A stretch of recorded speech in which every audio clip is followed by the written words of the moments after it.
വിദൂരദേശങ്ങളെന്നോ നഗരപ്രദേശങ്ങളെന്നോ വേർതിരിവില്ലാതെ banking സംവിധാനം ശാഖകൾക്കപ്പുറം വ്യാപിപ്പിച്ച സാമ്പത്തിക ഉൾച്ചേർക്കൽ യാഥാർത്ഥ്യമാക്കി രാജ്യം. കഴിഞ്ഞ സാമ്പത്തിക വർഷം RBIയുടെ ഫിനാൻഷ്യൽ ഇൻക്ലൂഷൻ ഇൻഡെക്സ് 67 പോയിന്റാണ്. 2023-24 സാമ്പത്തിക വർഷത്തിൽ ഇത് 64.2 ആയിരുന്നു. സാമ്പത്തികമായി ശാക്തീകരിക്കപ്പെട്ട ഒരു ഇന്ത്യ കെട്ടിപ്പടുക്കുക എന്ന കേന്ദ്ര സർക്കാരിന്റെ ദീർഘവീക്ഷണം വിവിധ പദ്ധതികളിലൂടെ ലക്ഷ്യത്തോടടുക്കുകയാണ് എന്ന വ്യക്തമായ സൂചനയാണ് ഇത് നൽകുന്നത്. സർവോന്മുഖ സമ്പദ്വ്യവസ്ഥയിലേക്കുള്ള രാജ്യത്തിന്റെ യാത്രയ്ക്ക് പുതിയ ഊർജം പകർന്ന് റിസർവ് ബാങ്കിന്റെ ഫിനാൻഷ്യൽ ഇൻക്ലൂഷൻ ഇൻഡെക്സ് 67 ഉയർന്നു. 2021 ആരംഭിച്ചതിനു ശേഷം ഇത് 24.3% വർധനവാണ് രേഖപ്പെടുത്തിയത്. കഴിഞ്ഞ വർഷം മാർച്ചിൽ 64.2 ആയിരുന്നു സൂചിക. ഫിനാൻഷ്യൽ ഇൻക്ലൂഷൻ ഇൻഡെക്സിന്റെ 3 ഉപസൂചികകളായ പ്രാപ്യത, ഉപയോഗം, ഗുണനിലവാരം എന്നീ മേഖലയിലെ വളർച്ചയാണ് കണക്കുകൾ പ്രതിഫലിപ്പിക്കുന്നത്. എല്ലാ പൗരന്മാർക്കും സാമ്പത്തിക സേവനങ്ങളിലേക്ക് തുല്യമായി പ്രാപ്യത ഉറപ്പാക്കാനുള്ള സർക്കാരിന്റെ പ്രതിബദ്ധത കൂടിയാണ് ഇത് അടിവരയിടുന്നത്.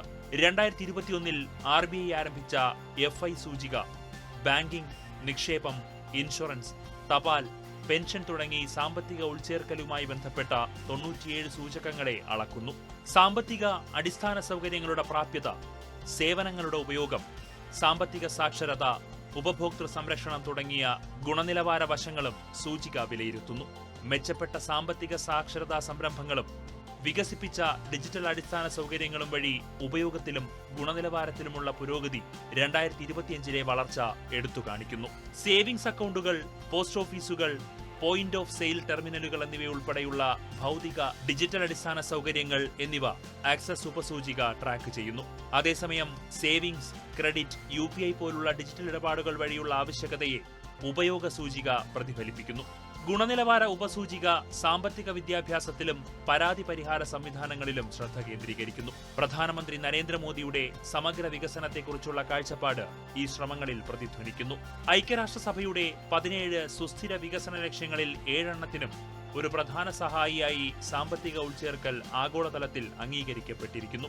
ലോകബാങ്കിന്റെ ഗ്ലോബൽ ഫൈൻഡെക്സ് 2025 റിപ്പോർട്ട് പ്രകാരം ഇന്ത്യയിലെ മുതിർന്നവരിൽ 89% പേർക്കും ഇപ്പോൾ ബാങ്ക് അക്കൗണ്ടുകളുണ്ട്. 2011 മുതലുണ്ടായ ഈ കുതിച്ചുചാട്ടം സജീവ അക്കൗണ്ട് ഉപയോഗത്തിലും ക്രമാനുഗതമായി വളർച്ച രേഖപ്പെടുത്തി.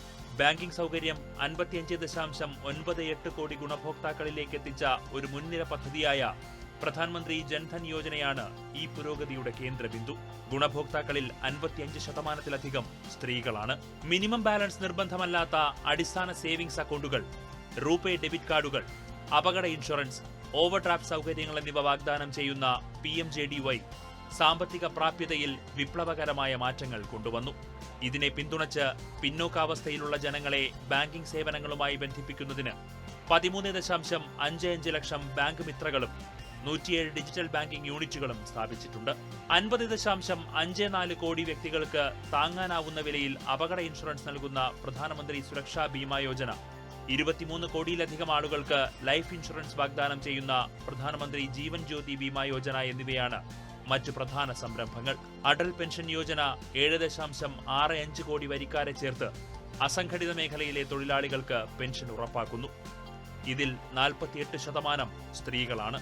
പ്രധാനമന്ത്രി മുദ്രാ യോജന 35.13 ലക്ഷം കോടി രൂപയുടെ 53.85 കോടി വായ്പകൾ അനുവദിച്ചു. ഇത് ചെറുകിട സംരംഭങ്ങളെ, പ്രത്യേകിച്ച് സ്ത്രീകളെയും ന്യൂനപക്ഷ സംരംഭകരെയും ശാക്തീകരിക്കുന്നു.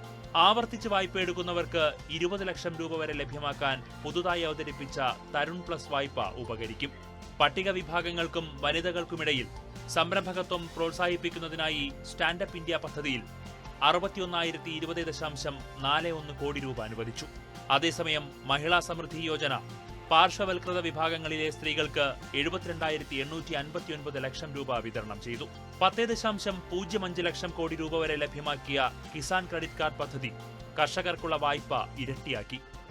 7.72 കോടി കർഷകർക്ക് ഇതിന്റെ പ്രയോജനം ലഭിച്ചു. കഴിഞ്ഞ ജൂണിൽ 18.39 ബില്യൺ ഇടപാടുകളിലൂടെ 24.03 ലക്ഷം കോടി രൂപ UPI കൈകാര്യം ചെയ്തു. ഇന്ത്യയിൽ നടക്കുന്ന ഡിജിറ്റൽ പണമിടപാടുകളിൽ 85%-വും ആഗോളതലത്തിൽ 50%-ലധികവുമാണിത്. കഴിഞ്ഞ മാസം ധനകാര്യ മന്ത്രാലയം ആരംഭിച്ച രാജ്യവ്യാപക ക്യാമ്പയിൻ സെപ്റ്റംബറോടെ സാമ്പത്തിക ഉൾച്ചേർക്കൽ പദ്ധതികളുടെ സമ്പൂർണ്ണ വ്യാപനം ലക്ഷ്യമിടുന്നു. ആദ്യ മാസത്തിൽ 99,753 ക്യാമ്പുകൾ, 6.65 ലക്ഷം പുതിയ PMJDY അക്കൗണ്ടുകൾക്കും 10 ലക്ഷത്തിലധികം KYC പുനഃപരിശോധനകൾക്കും സൗകര്യമൊരുക്കി. ബാങ്കിംഗ് സൗകര്യമില്ലാത്ത ഓരോ വ്യക്തിയെയും കേന്ദ്രീകരിച്ച് വർഷങ്ങളായി സ്ഥിരതയുള്ള വളർച്ചയാണ് ഫിനാൻഷ്യൽ ഇൻക്ലൂഷൻ സൂചികയുടെ പ്രകാശനം എടുത്തുകാണിക്കുന്നത്. വിവിധ സംരംഭങ്ങളിലൂടെ തുല്യമായ പ്രാപ്യത ഉറപ്പാക്കുന്നതിനായി ഗണ്യമായ മുന്നേറ്റങ്ങൾ നടത്തിയിട്ടുണ്ട്. സാമ്പത്തിക ഉൾച്ചേർക്കലിലേക്കുള്ള ഇന്ത്യയുടെ യാത്ര നയരൂപീകരണത്തിന്റെ ഫലം മാത്രമല്ല, ഓരോ പൗരനും പ്രാധാന്യമുള്ള ഒരു വികസിത ഇന്ത്യക്കുള്ള പ്രതിബദ്ധതയുമാണ്.